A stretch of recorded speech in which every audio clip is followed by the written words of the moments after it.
कोल घोटाले में ईडी का एक्शन हुआ है। ईडी ने अटैच की है 2 करोड़ 66 लाख की संपत्ति। ईडी ने अटैच की सौम्या चौरसिया की संपत्ति, निखिल चंद्राकर की संपत्ति भी अटैच हुई है। कोल घोटाले में अब तक 11 आरोपी गिरफ्तार किए गए हैं। आरोपियों ने किया 540 करोड़ का घोटाला, ये कहना है ईडी का। 25 रुपए प्रति टन बेचा गया था कोयला। ईडी ने ये तमाम जानकारी दी है। बड़ी कार्रवाई यहां पर ईडी की हुई है। 2 करोड़ 66 लाख रुपए की संपत्तियों को अटैच किया गया है। सौम्या चौरसिया जो इस मामले में जांच के दायरे में है, उनकी संपत्ति बताई जा रही है। इसके अलावा निखिल चंद्राकर की संपत्ति भी अटैच की गई है। कोल घोटाले में अब तक 11 लोग गिरफ्तार हो चुके हैं। आरोपियों ने 540 करोड़ का घोटाला किया है, ये ईडी ने कहा है। 25 रुपए प्रति टन में बेचा गया कोयला, ये जानकारी भी ईडी के जरिए सामने आई है। तो तमाम जितने कोयला घोटाले से जुड़े आरोपी हैं, उन पर लगातार शिकंजा कसा जा रहा है और इस मामले को लेकर अब ये बड़ी कार्रवाई हुई। सौम्या चौरसिया और निखिल चंद्राकर दोनों की संपत्तियों को अटैच किया गया है। जो संपत्तियां अटैच की गई हैं, उनकी कीमत जो है 2 करोड़ 66 लाख रुपए बताई जा रही है। सीधे हम रुक करेंगे, हमारे संवाददाता जुल्फिकार अली हमारे साथ जुड़ गए हैं और जानकारी देने के लिए।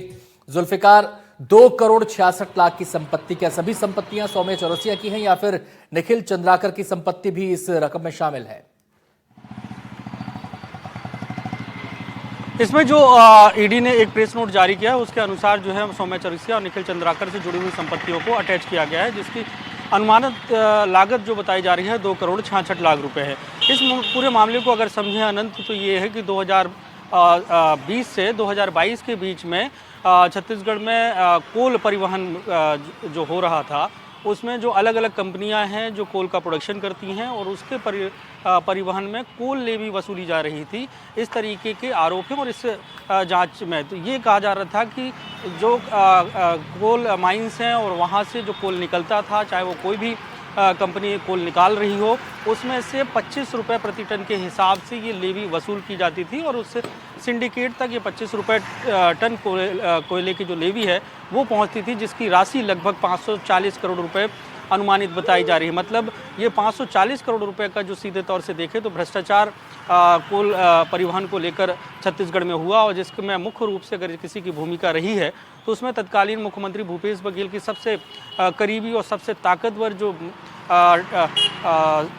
Deputy secretary to CMO Saumya Chaurasia रही हैं, उनकी भूमिका रही है। इस मामले में उनके ऊपर कार्रवाई हुई है और ईडी ने अब जो प्रेस नोट जारी किया है उसके अनुसार ये है कि उनकी संपत्तियों को जब्त किया गया है। हालांकि सौम्या चौरसिया दूसरे मामलों में भी उनकी गिरफ्तारी हुई है। अभी वो शराब घोटाले मामले में ईडी की गिरफ्त में है, इसके पहले उनकी गिरफ्तारी हुई थी। हालांकि कोल मामले में उनको जमानत मिली हुई है। लेकिन अभी अगर देखा जाए तो ये छत्तीसगढ़ की सियासत में एक बहुत बड़ा विषय है, चाहे कोल घोटाले की बात हो या शराब घोटाले की बात हो, तो ये दोनों मामलों में सौम्या चौरसिया की एक बड़ी भूमिका रही है, दोनों मामलों में आई है। और अब इस मामले में, कोल वाले मामले में, ईडी ने उनकी संपत्ति को जब्त किया है, जिसकी लागत जो है करीब 2 करोड़ 66 लाख रुपए बताई जा रही है।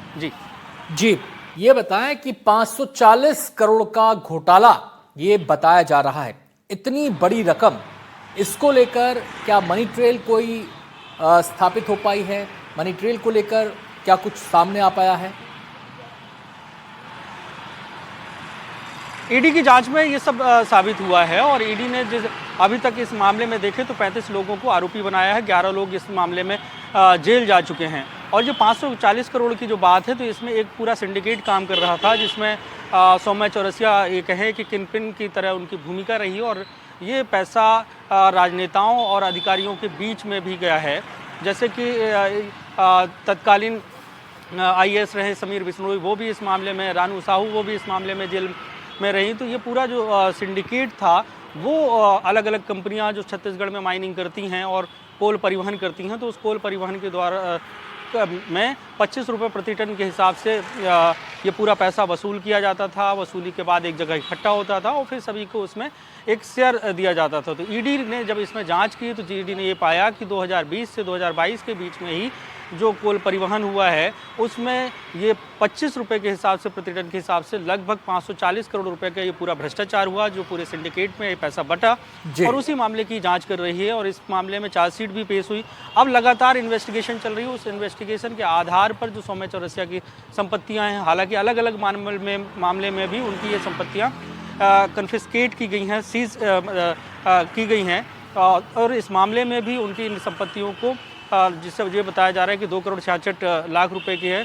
और निखिल चंद्राकर, ये जो पूरे सिंडिकेट के जो लोग थे उनमें से अभी 2 लोगों की संपत्तियां और इसके पहले भी ये संपत्तियां जब्त की गई हैं। जी जुल्फिकार, ऐसे में सवाल ये है कि ये सामूहिक लूट का मामला नजर आता है। आपने 2 अधिकारियों का जिक्र किया जिनकी संपत्ति को अटैच किया गया है। 35 लोग इसमें आरोपी आपने बताए। कितने लोग हैं कुल मिलाकर जिनकी संपत्तियां अब तक अटैच हो चुकी हैं? इसमें जो संपत्तियों की अगर बात करें, जो सीधे तौर से, क्योंकि जो व्यापारी हैं उनकी भी कुछ संपत्तियां अटैच हुई हैं, जैसे अनवर ढीवर हैं उनकी संपत्ति को अटैच किया गया है, सौम्या चौरसिया की संपत्ति को अटैच किया गया है, समीर बिश्नोई की संपत्ति को अटैच किया गया, रानू साहू की संपत्ति को अटैच किया गया। तो जो सीधे तौर से कुछ अधिकारी, कुछ व्यापारी जो इस पूरे भ्रष्टाचार में संलिप्त रहे हैं और जो ईडी ने इन्वेस्टिगेशन की और उसके इन्वेस्टिगेशन में जो मनी ट्रेल सामने आया, जिनके पास ये पैसा पहुंचा है और उन्होंने उस पैसे से जो संपत्तियां बनाई हैं, क्योंकि जो अधिकारी हैं उनमें से बहुत सारे जिनको आरोपी बनाया गया है तो उनकी संपत्ति, उनकी और उनके परिवार की संपत्ति इसी भ्रष्टाचार का जो टेन्यूर रहा है 2020 से लेकर 2022 के दौरान, तो जो पैसा इनके पास आया तो उन्होंने अलग अलग जगहों पर इन्वेस्ट किया।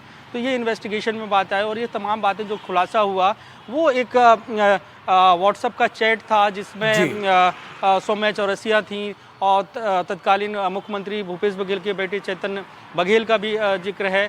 ऐसे कई जो लोग थे उस सिंडिकेट से जुड़े हुए, उनके बीच में पैसे को कहाँ लेकर जाना है, किसको दिया जाना है, ये तमाम बातें थी। तो उन इन्वेस्टिगेशन के आधार पर ईडी ने अपने आरोप फ्रेम किए हैं और उस आधार पर ये लगातार कार्रवाइयाँ चल रही हैं।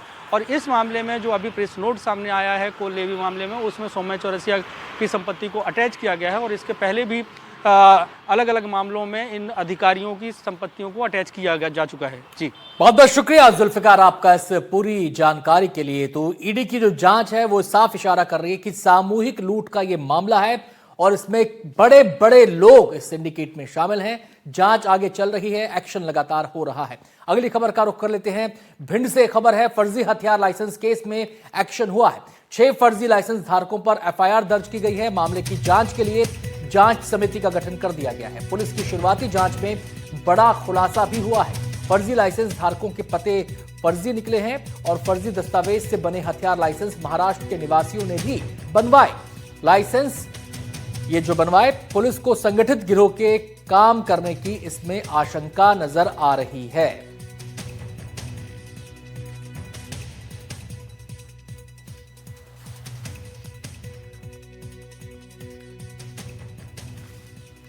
तो फर्जी लाइसेंस का ये मामला और इसकी जांच में कई चौंकाने वाले खुलासे सामने आए हैं।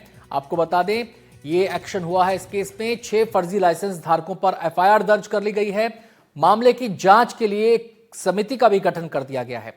जो पुलिस की शुरुआती जांच है उसमें अहम बात यह निकलकर सामने आई है कि एक तो फर्जी लाइसेंस का मामला और उस फर्जी लाइसेंस को लेने के लिए फर्जी दस्तावेज का भी इस्तेमाल किया गया और इनके जरिए हथियारों के लाइसेंस बनवाए गए। और इसमें एक और पहलू, अहम पहलू निकलकर सामने आया कि जो महाराष्ट्र के निवासी हैं उनके भी लाइसेंस बनवाए गए इसी गोरख धंधे के जरिए।